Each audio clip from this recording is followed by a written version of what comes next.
Malamig na ang simoy ng hangin. Nandito na tayo sa pinakatoktok ng bundok. Yung guys, oh, makikita nyo yun. Tangkong Baka. Doon tayo pupunta, yun oh. Whew!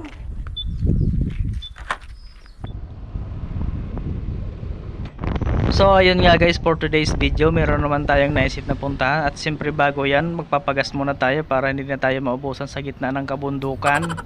At siyempre habang nagpapagas ako, tuwang-tuwa naman si kuya habang nagbibideo. At tingnan nyo guys, ang OBR ko naiinis na kasi ang tagal ko daw magsuot ng helmet.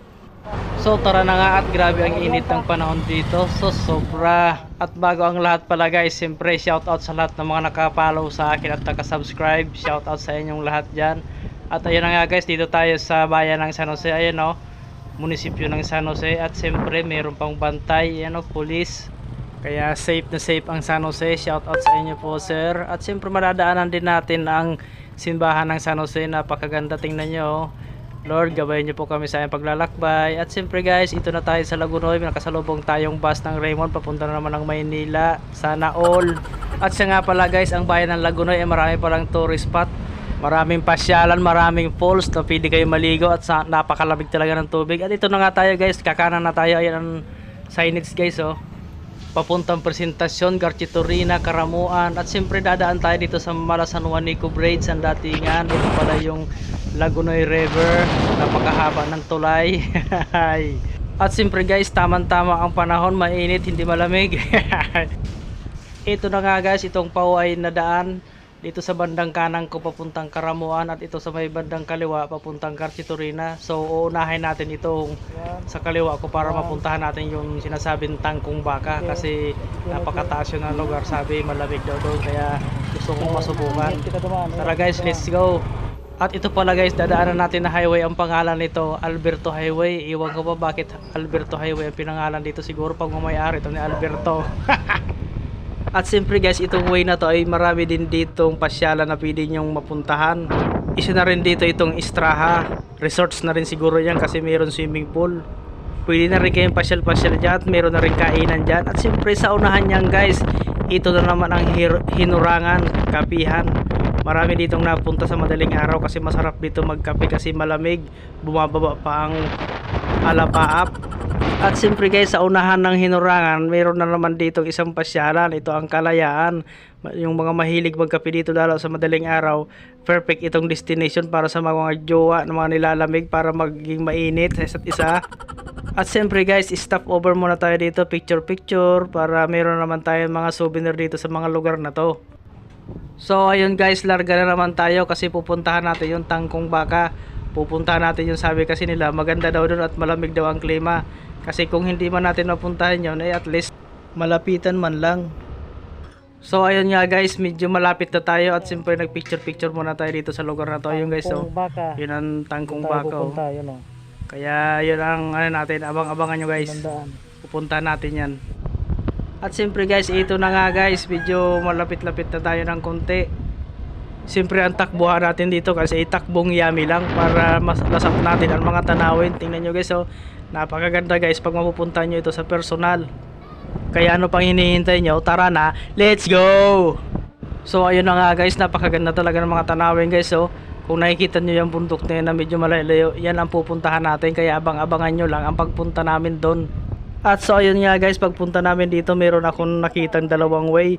Dito banda sa kanan ko papuntang Garchitorena, at itong sa kaliwa ko, hindi ko alam kung saan to papunta, pero nakikita ko parang papunta ito sa Tangkong Baka. Kaya dito na ako pumunta.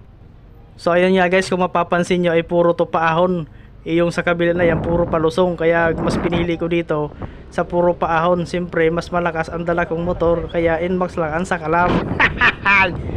Ayan guys, kung makikita nyo sa likod namin oh, napakaganda talaga guys.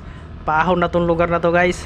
First time kong dumaan dito guys, kahit medyo malapit ito sa bayan namin, bihira ko tong mapuntahan. Guys, tingnan nyo yung dinadaanan ko, at medyo pasigsag na kasi ito paahon. At makikita mo yung mga nasa baba ko, you know, mga bundok na nasa baba, kasi itong dinadaanan namin ay paakyat na. Grabe ng taas ito guys, kung makikita nyo lang sa personal guys. Kaya ito na lang yung pinili kong way para mapuntahan ko yung pinakatuktok talaga. Kasi sabi nila malamig na doon sa banda doon, kaya Siyempre alam mo naman, pag narinig ko at nakita ko, gusto ko talagang puntahan hanggat sa kaya. At ayun nga guys, pag akyat namin, meron kami dito nakitang magandang tanawin. Kaya titigil muna kami para mag selfie. At ito na nga guys, oh, tingnan nyo, oh. Grabe ang ganda guys, oh. Makababa nga muna at para makapag selfie na. So ito na nga guys, subukan lang natin kunan ng video ang bawat paligid. Yun, oh. Woo! Grabe guys, oh, napakaganda talaga, oh. Oh, grabe. Oh. At siyempre guys, biyahe na naman tayo. Hindi pa dyan nagtatapos ang ating destination kasi pupuntahan natin yung pinakamataas na yon. Yun nakikita nyo ngayon. Yun ang Tangkong Baka. Kaya medyo malayo-layo pa tayo. So abang-abangan nyo lang guys ang pagpunta natin doon. Grabe guys, ang ahonan dito guys. Tingnan nyo yung likod ko guys, oh. Yun, oh. Ganda talaga ng view guys, oh. Wow, wow, wow, wow. At siyempre guys, kung mapapansin nyo, medyo pasigsag-sigsag na andan dito. Pero makikita nyo yung tanawin guys, oh. Grabe guys, oh. Napakaganda talaga. Sulit na sulit guys. You know. Grabe talaga guys, oh. You know, may bitak pala ang daan dito. Siguro yun ang gumuho. Buti hindi nga nag-landslide, ano. At so yun nga guys, medyo malapit na tayo sa Tangkong Baka, yun, oh. Kumanda ka na Tangkong Baka, nandyan na kami. Woo! Ayun guys, oh, Tangkong Baka. Ayun guys, oh, pupuntahan pa natin yung daan na yun. At ito na naman nga guys, paahon na naman. At nararamdaman ko na nga guys ang klima dito guys. Palamig na ng palamig kasi nasa mataas na tayo na lugar.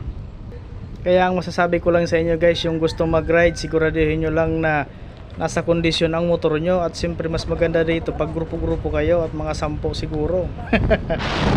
Nasa mataas na talaga tayo guys na lugar. Tingnan nyo, ipapakita ko ang likod guys, oh. Yun, oh, grabe guys, ang ganda talaga guys ng mga tanawin dito guys, oh. Sulit. At ito na nga guys, meron na ako napapansin at nararamdaman. Habang paakyat kami ay lumalamig na ang klima. Malamig na guys, malamig na ang klima. Malamig na ang simoy ng hangin. Nandito na tayo sa pinakapakpok ng bundok. Grabe talaga guys, oh. Ramdam na ramdam ko na ang lamig.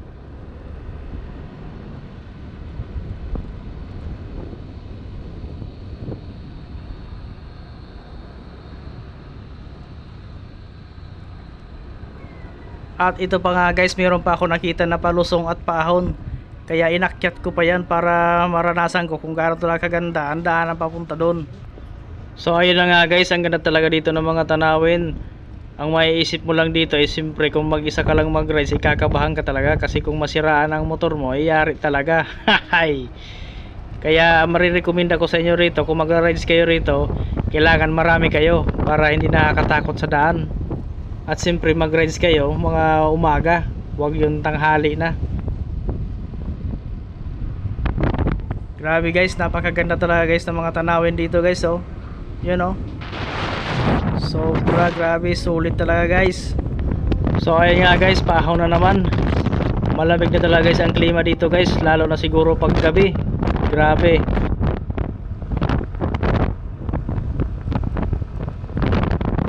So ayun nga guys, so ipapakita ko ulit sa inyo sa bandang likuran ko, you know. Grabe guys, so napakaganda, napakataas na ng puntahan natin. At so ayun nga guys, habang napapansin ko paakyat ng paakyat kami at palayo ng palayo na, halos wala na akong makita dito ng mga tao, wala na akong makasalubong. Kaya medyo kinakabahan ako rito kasi kung sakali man na masiraan, yari talaga. Kaya ang ginawa ko ay dahan-dahan lang agad sa mayroon pa ako nakakita mga motor na nakatambay. Sinusubukan ko lang na pumunta pa sa una-unahan. Pero kung sakaling wala na talaga, siyempre alam na ang mangyayari.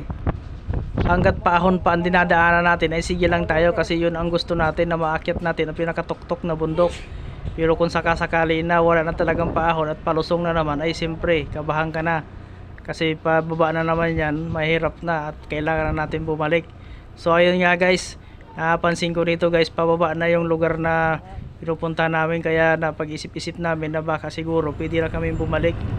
Kaya natatakot na kami kasi halos wala na mga katao-tao dito, wala nang kabahay-bahay. Pero napakaganda dito guys mag-rides, lalo kung marami kayo. So ayan nga guys, so kung makikita nyo yung dinadaanan namin palusong na, kaya magdidesisyon na kami nito na bumalik na lang at pumunta na naman doon sa papuntang Karamuan. So ayun guys, oh, palusong na talaga guys. Kaya napagpasya namin na bumalik na lang at dito na kami tumigil at inikot na namin yung motor. Ayun guys, oh. So ayun guys, hanggang sa muli. Salamat! Tama.